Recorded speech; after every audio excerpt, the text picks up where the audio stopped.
Thanks, Peggy.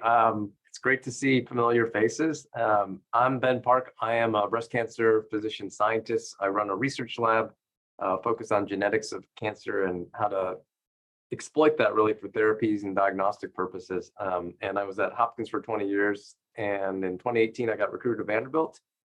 I've had a fantastic ride. And as of July 1st, I took over as the cancer center director. So that's kind of my day job now. But I was asked to do a quick presentation, so I'm going to do that and share screen if that's okay. And I apologize, my schedule is like that. I'm not going to be able to stay for much more of my time here. Can you all see that? Take that as a yes. Brad, I didn't even recognize you with your full beard. It's the COVID beard. It only took me 35 years to grow it. So. That's awesome. So, I would want to just give a quick update on some of the stuff in breast cancer treatment technology and trials. And again, a lot of this, as we've heard time and time again at male breast cancer conferences and seminars, the majority of this is unfortunately just extrapolation largely from female breast cancer trials. But with the movement a few years ago, which I'm sure many of you are aware of, men are now, and have to be, unless there's good reason, and there's often not, men have to be allowed in breast cancer trials. So at least now we can say that that men are eligible, and there probably were some men involved. And when we do what we call intention to treat analysis and statistics, we can kind of at least say that they were included, and so it is applicable. All right, let me see if I can do this. So just very quickly, some of the newer stuff that many of you probably heard about are immunotherapies for certain types of breast cancer in certain settings. And so I'm going to touch upon a relatively new regimen for triple negative breast cancers for neoadjuvant therapy, meaning that we give it before surgery for early stage disease. A big buzzword, which many of you probably heard about, the drugs called Her2, Trodelvy or sacituzumab. These are what we call antibody-drug conjugates. So I'll just get a little bit into what those are and why they work. And then my favorite kind of topic is always DNA and now RNA sequencing of tumor samples, as well as inherited genes like BRCA1 and 2, and how we're using RNA to leverage even more information from patients' nucleic acids. And then lastly, ctDNA, circulating tumor DNA, just a little update where we are. Many of you know that this has been a research interest of mine for the past decade or more now, making me feel really old. All right, so this audience, I probably don't have to spend too much time on this, but we all know that breast cancer, very common in women, about 100-fold less in men. It's usually ductal or lobular. And we look at receptors clinically to really guide our decisions in terms of how we think of these breast cancers and what therapies we use. So the three big ones obviously are estrogen receptor, or estrogen receptor alpha really, progesterone receptor. And we think of that as just one kind of big class of hormone receptor positive breast cancers. One or the other or both can be positive. And then Her2, which is about 15%. And these are cancers that overexpress usually the Her2 protein by a given metric that is decided upon between pathologists and oncologists. It is a member of something called the epidermal growth factor receptor family. In fact, Her2 stands for human epidermal growth factor receptor 2. And EGFR is actually HER1. Tons of new therapies. We're going to talk a little bit about in Her2, as I mentioned. And then triple negative breast cancer really refers to not having any of these receptors expressed. I say with caveats because, as I was mentioning, Her2 expression is measured by protein as 0, 1, 2, or 3. 3 is what's considered positive, 2 is equivocal, and we do additional testing to see. But 1+ nowadays, that's positive in a lot of triple negative breast cancer patients. And as we'll talk about, that can also now be targeted within Her2. So what I do as a medical oncologist, I'm what I call the systemic therapy doctor. That's in contrast to what surgeons and radiation oncologists do. They treat local sites of disease, and usually the primary site of disease, which is the breast, where the cancer originates from. I always like to kind of put two big buckets of when I think of breast cancer or most solid tumors, and that's early stage, which is curable, and there's varying degrees of that, 1, 2, and 3, and 2A, 2B, et cetera.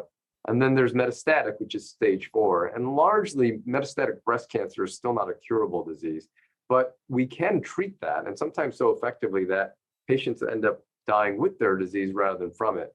That's not the rule, but it's becoming more and more common than it used to be.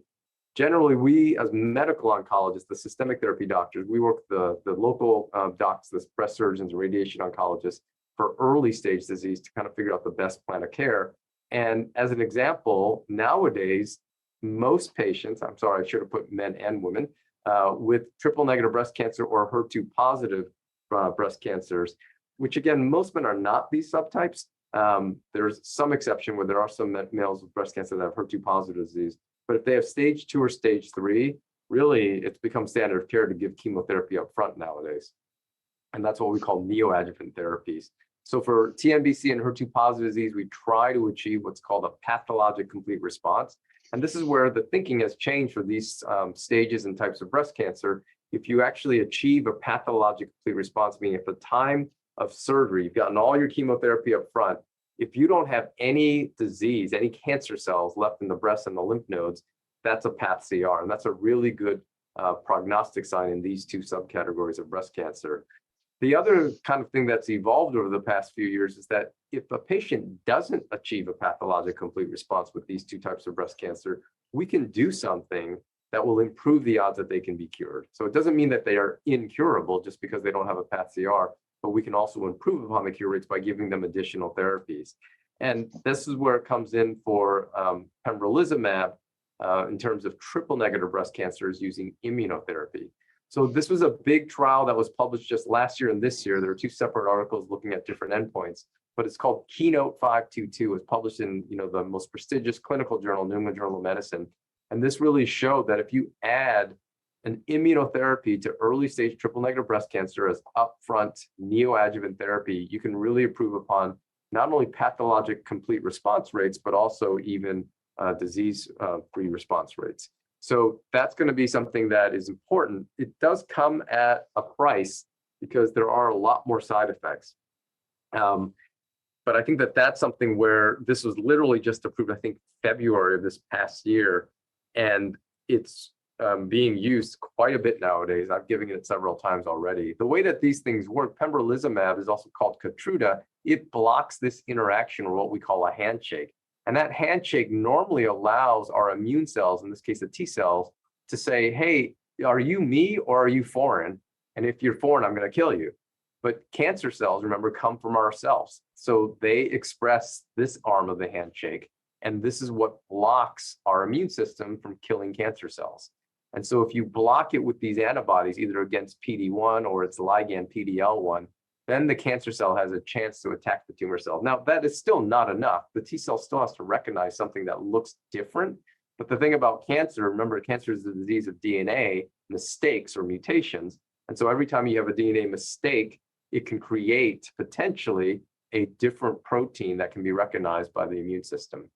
All right, switching gears to antibody-drug conjugates, I mentioned sacituzumab and Her2. These are interesting drugs because some of them are just antibodies we use right now. Her2 is basically Herceptin. It's the same exact antibody. But what they do is they conjugate, as the name implies, chemotherapy drugs. And so Kadcyla is another example that was out first, where it's Herceptin that has 4 chemotherapies, and Her2 has 7 or 8 per antibody molecule. It's a very different and much more toxic chemotherapy. And it doesn't really care whether there's functional protein here, meaning that you could have a HER2 receptor out here, but in HER2 positive disease, that's what's driving the cancer cell to grow. And so you kind of need something that's going to interfere with HER2 signaling in order to affect an effective change for that cancer cell in terms of making it not grow. This is a completely different strategy. We call it a Trojan horse strategy. All this really does is say, hey, I just need to find some way to get inside the cell. And so even if you're HER2 low, like in those triple negative breast cancers that are 1+, the antibodies can bind there and they get into the cell, and that's where they get activated. While they're conjugated, the chemotherapy is inert or inactivated. And once they're inside, they get activated and blow up the cell inside and out. So it's a very different way. Even though it's using similar antibodies, the premise and the biology and the rationale is very different. It doesn't really care if the HER2 is doing anything. It's just using it as a doorway to get inside. All right, so when we think about stuff like that, I had mentioned HER2 positive disease, usually as if the HER2 gene is overexpressed and or amplified. But turns out in some breast cancers and other cancers, there are in fact not amplification or overexpression, but just mutations. And many times these are also expressing at the 1+, 2+ level of when we do a HER2 protein testing. And those mutations do drive breast cancer growth and other cancer growth. And we haven't had a lot of clinical trials figuring out how do we actually address those. But it turns out in lung cancer, and HER2 works for these lung cancers that express HER2 mutations. So that's actually now FDA approved, even though it's not yet for breast cancer, which is kind of ironic. But we know enough from clinical studies that if someone has a HER2 mutant, again, not what we call classically positive, that they can respond to these HER2-directed therapies. We also do sequencing and doing genetic testing now for a gene called PIK3CA because we do have a drug. It's not the greatest drug in the world, but it is an option. Interestingly, nowadays, BRCA1 and 2, beyond knowing that if you inherit that, you're at increased risk for developing breast and other cancers, we have real great drugs for these cancers that harbor these mutations, and they're called PARP inhibitors. And then finally, other things that we get for sequencing is something called the high tumor mutation burden. If you go back to this slide, what I was saying earlier is that if there's a mistake in the DNA, that can be seen as a mistake in the protein and could look foreign to our immune systems. So it turns out, I liken this to playing the lottery.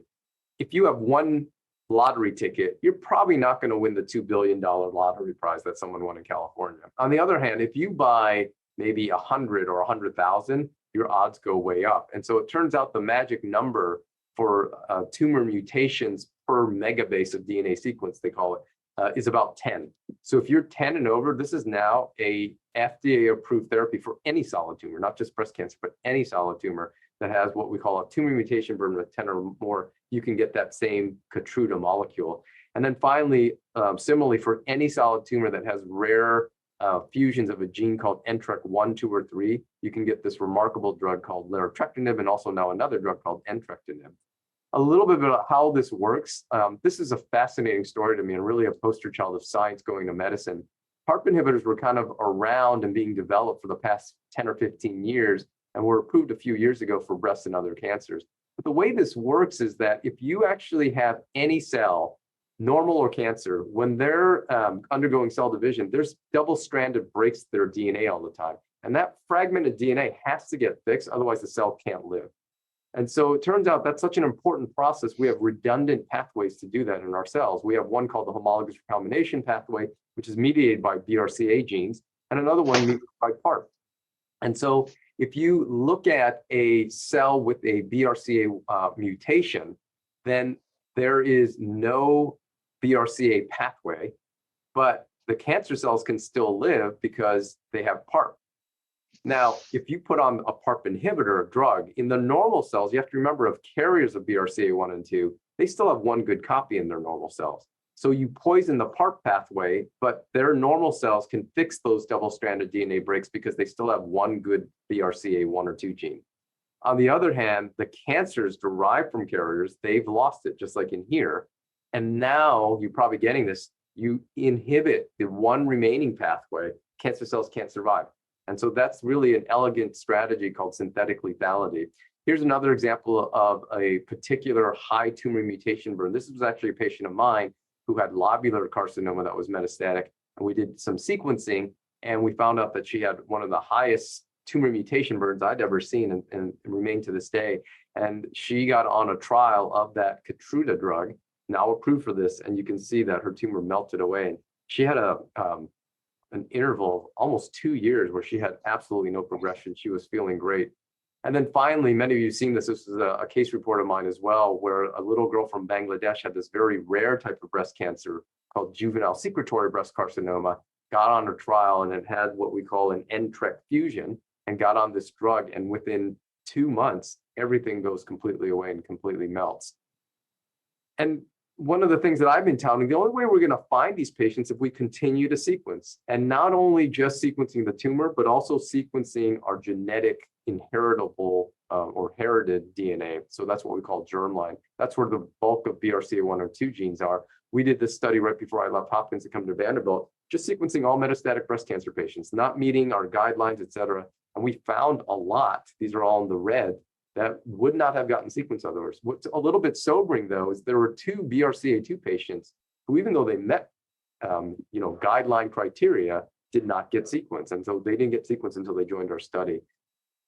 So what do we do with this? We're at Vanderbilt. We have a great database and informatics group here.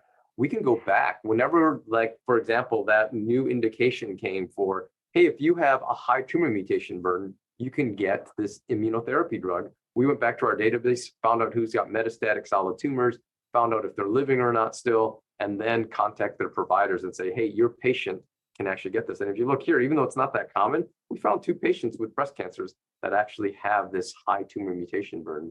Similarly, those fusions of that gene Ntrectin 2, or 3 are even more rare. And yet, when we went back to our database, these were the patients that we found, including, again, 2 breast cancers. So this is real. You need to sequence, though, if you're going to find these patients.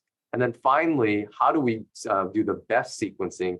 This is relatively brand new. I may have presented this before, but we're looking now at RNA, and I'm going to explain to the reason why, both in the tumor as well as in our normal genetics. So in RNA, to find fusions, this is hugely helpful, because if we try to do it with DNA sequencing, all the sequence, we just do these short little fragments. We chop up the DNA and sequence each individual one. That largely works for things that we're looking like 500 genes, but fusions happen between genes at big intervals where these black lines are. And we don't sequence these black lines currently. We just sequence the colored areas of the genes, the red and the blue.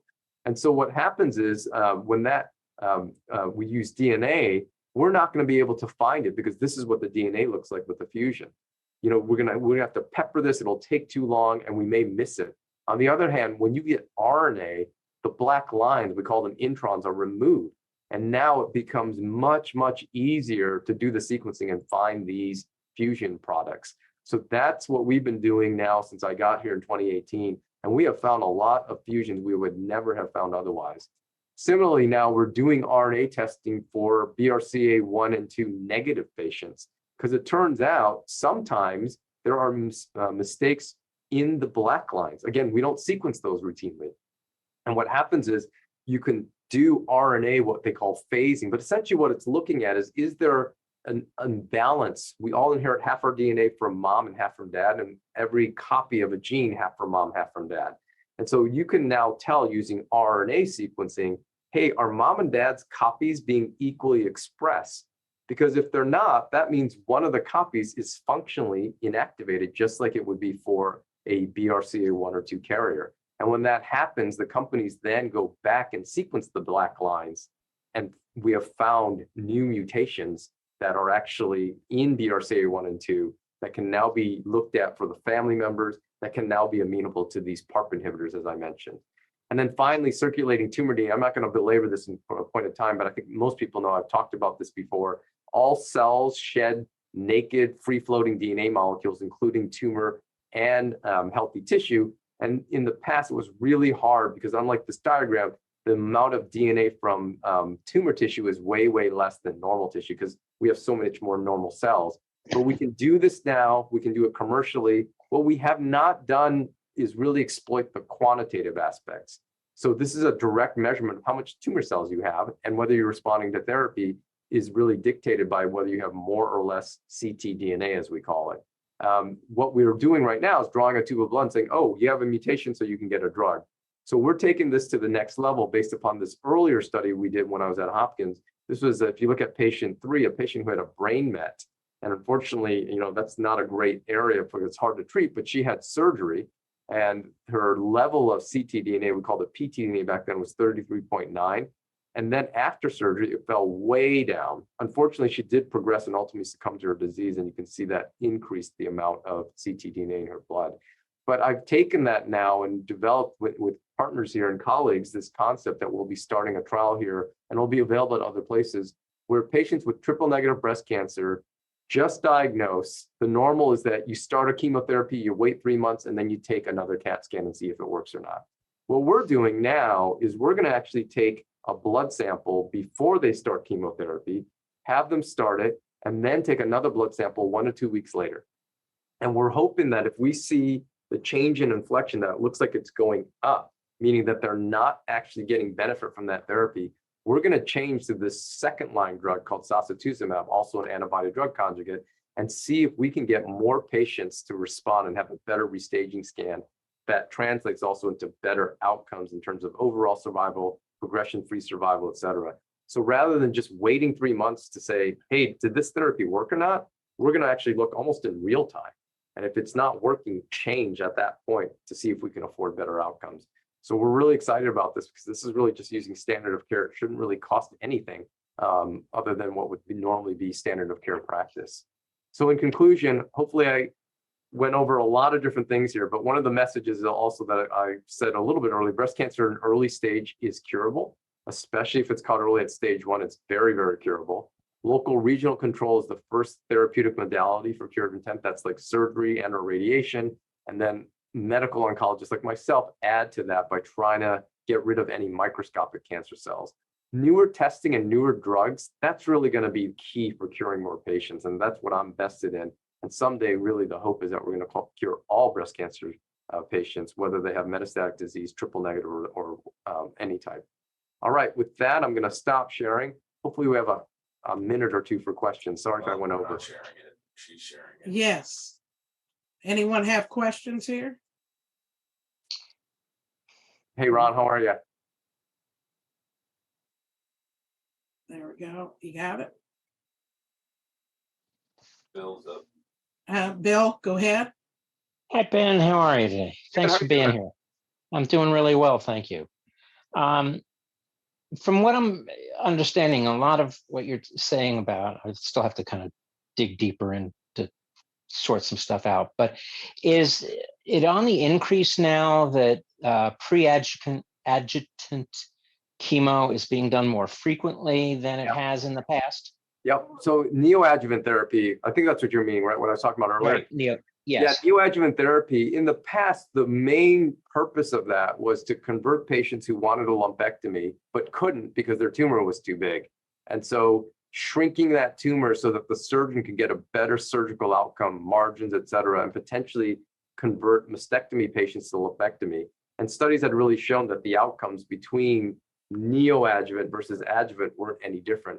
I will tell you that that's something that most of us still do if patients want a shot at it, but the field has really changed. And as you alluded to and what I was saying in my talk, pretty much for most, if not all, stage 2 and stage 3 triple negative breast cancer patients and HER2 positive patients will probably get some sort of neoadjuvant therapy first, because in the old days, I didn't like doing it, because when you give therapy up front and then you do surgery, you don't really have true pathologic staging anymore. If the tumor is a centimeter, then you think, was it really a centimeter, or did it shrink and it was really 2 or 3 centimeters?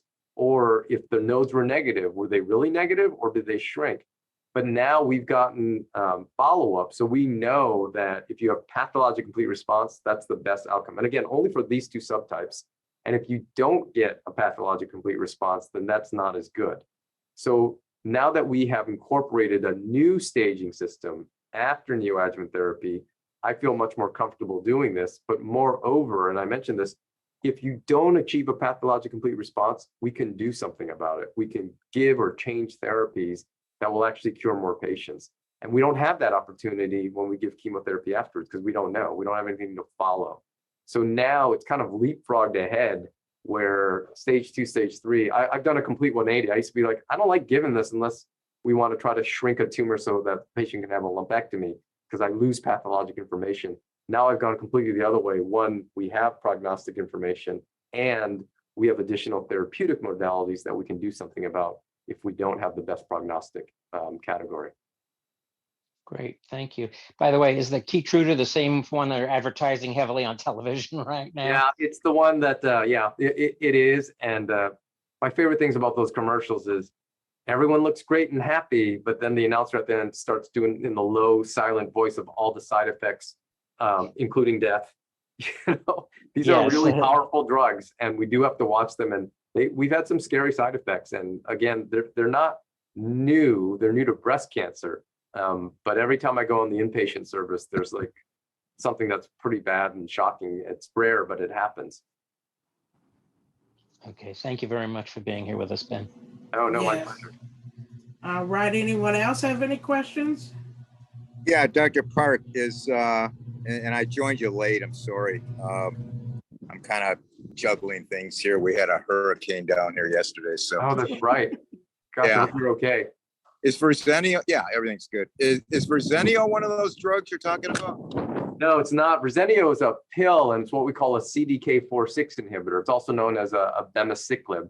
And that also has been game-changing in its class of drugs within estrogen receptor, progesterone receptor, HER2 negative positive breast cancer. So first in metastatic disease, where they've been approved now for a number of years, but now abemaciclib, kind of what we call graduated, did a clinical trial. And for certain high-risk ER/PR positive, HER2 negative breast cancer patients, they can take Verzenio for 2 years, and that's been shown to really reduce the recurrence rate. Yeah, I'm on that drug, and that's another one that has some bad side effects. Yes, yeah. Literally, it's a shitty drug, right? Yeah. I didn't want to use that terminology, but and actually, I was on it for 4 days, and really got that explosive diarrhea. Anyway, they're putting me down to 50 milligrams twice a day, and we'll see how that goes. A trick that can work, not always, is that I've actually sometimes just started at the lower dose and gradually ramped up every week. That's a trick that one of my former fellows actually mentioned to me, and it does seem to be better tolerated that way. So if you're on the 50 now, maybe just gradually ramp up if you're tolerating it. You could see what happens. Okay, yeah, I think that's the plan. Yeah. I'm going to start it back up on Tuesday, so. All right, Sherry, go ahead. Yes, thank you, Dr. Ben. My question is, so if there's a DCIS solid tumor, and let's just call it 1 millimeter, I was explained to me by MD Anderson that there's actually, like, I'm going to say like rogue ants, I guess they're proteins that circle around almost like the atom, right? With electrons floating around. Mm-hmm. My question would be, if you do this chemo and you shrink, is the new electronic or rogue ants proteins, are they dead? Do you have a new surrounding the nest, if you will, or the tumor, a new barometer of that? Or because the tumor is only shrinking, it's not dead. So this, it doesn't know, it's just trying to survive, right? So it has, I guess, rogue proteins or something like that. Do we have the equipment and the technology to actually see when we shrink a tumor that the original size or circling around the original tumor size is gone? Is it dead? Well, so I'm not exactly sure about what you were told by the MD Anderson folks in terms of rogue proteins and things like that. But if it's DCIS, ductal carcinoma in situ, that's not really cancer yet. And so we think of that as a pre-malignant lesion, almost like what a polyp is to colon cancer. So even though it's called stage 0 breast cancer, which is completely confusing, the way to think about ductal carcinoma is that there are cancer-looking cells in the ducts, but cancer isn't really cancer until it invades and goes outside its normal architecture. And that's why we call invasive ductal carcinoma comes from DCIS, ductal carcinoma in situ. Now, in terms of shrinkage, though, the shrinkage is really a manifestation of cells dying. And so you can imagine if a tumor is a centimeter, let's say, if it shrinks to half a centimeter, that means that the surrounding cells and even inside the cells have actually been destroyed. And the reason we know that to be true is not in real time, that we don't have the technology yet, but when we go for surgery, so these are women who got neoadjuvant chemotherapy, let's say had a 3-centimeter tumor, and then you go for surgery, the pathologist looks under the microscope and they will actually see what they call treatment effect. So there's often what's called a fibrotic bed, and those were the cancer cells that got destroyed by the chemotherapy. And hopefully that's all there is, because that's the pathologic complete response. On the other hand, if you have residual disease, there's a whole scoring system now of measuring the fibrotic bed and how many viable cells there are and the percentage, et cetera, et cetera. But that's really how we know that the cancer cells have been destroyed. That's interesting. So do you still have the barometer of 5-year comparison between lumpectomy and mastectomy, as far as saying that there's no difference in survival rates? Is it still only 5 years? I'll tell you why I'm asking. I've helped people for 12 years, 150,000 patients. And I cannot tell you, Dr. Ben, how many people come back on their 7th and 8th year Yeah. where their lumpectomy has come back. Yeah. Meaning they just didn't get it all, I guess, even though all the science would say they got clean margins. But I hear the story for 12 years. So my question to you is it still based off of 5 years? Or are you moving on to the 7 and 8 years? Oh, there's even probably longer term data than that, just based upon the original studies. But it is probably true, although it's hard to ferret out whether it's statistically significant, that local recurrence rates with lumpectomy plus radiation, you always have to add radiation to make the two equivalent, are probably a little bit higher than mastectomy alone. At the same time, as you said, survival outcomes are no different. And that what that really means is when that occurs, usually because we're watching it, we're screening it, it's the local recurrence is going to get caught early and still be treated for cure. Okay. But that's really the crux and the difference. We know, though, that there's going to be, in some subset of patients, if you just did a lumpectomy, there's cells that are around, and that's what radiation is supposed to do, is to get rid of those. But even then, you could still have a local recurrence. Yeah. Some of the other things that make it a little bit difficult, Sherry, is that, once you've had one breast cancer, you can get another. You're at increased risk. And so only now do we have molecular tools to say whether or not it's either truly a local recurrence or is this a brand new primary. We tend to just think geographically, if it's in the scar area, then it's got to be a local recurrence. But we don't know that for 100% for sure. And then we also think just because it's in a different area or even the other side, that's got to be a new breast cancer. Again, we don't know that for sure. And I can tell you, I've done some sequencing comparisons in my life for research projects. And sometimes you see surprises both ways. Yeah. Thank you very much. Thank you. Thank you, Dr. Ben. Thank you for pleasure. always being there and giving second opinions to all of us men. And my mom wanted to remind you that we will not bother you on the weekends anymore. Take your weekends off. You can bother me. It's just I'm not going to respond unless it's absolutely needed. Totally understand. Well, thank you again, Dr. Park. I appreciate it. I got to run to my next thing, but I so appreciate you all for what you're doing and keep it up. This is really needed. And I am, as you all know, so passionate about making sure male breast cancer always has a voice and has a seat at the table. So thank you for what you're doing. You're wonderful. Can't thank you enough. Take care. Uh-huh. Thank you. Bye-bye. Bye-bye.